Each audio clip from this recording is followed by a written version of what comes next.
I saw some people the other day crying, oh, I don't know, Trump has removed money.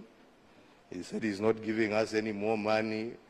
Watu wanalia. Why are you crying? It's not your government, it's not your country.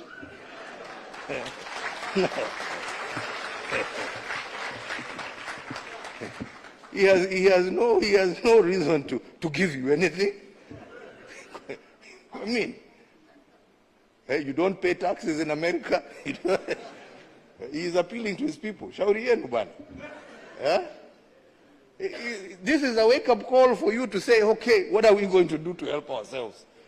Instead of crying, to jiulize, what are we going to do? Haya ametoa hiyo pesa, sasa tutafanya namna gani jameni? What are we going to do? Yeah? To support ourselves. Because nobody is going to continue holding out a hand there to give you. It is time for us to use our resources for the right things. We are the ones who are using them for the wrong things. Ladies and gentlemen, let me just highlight just some of the key measures that we took. Some of them, again, have been mentioned by some of the speakers before me, so I will not bother elaborating. But the first of these, as has been stated, was communication. Poor communication results in confusion. And as we all know, communication during such a season as COVID was very important.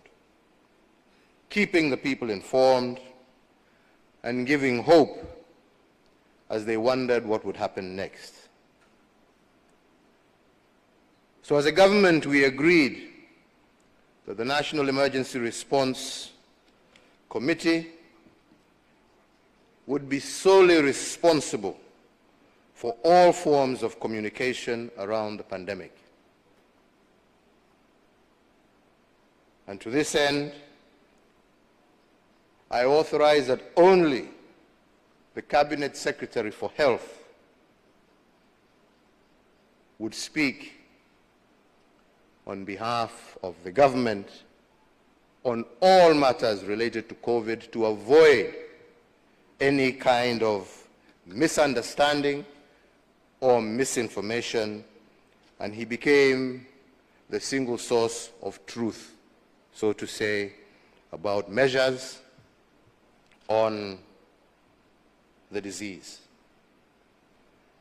The only other communication that was permitted was from yours truly, who would speak from time to time when landmark decisions needed to be made, especially those related to the lockdown, economic stimulus, and calls for calm, and so on.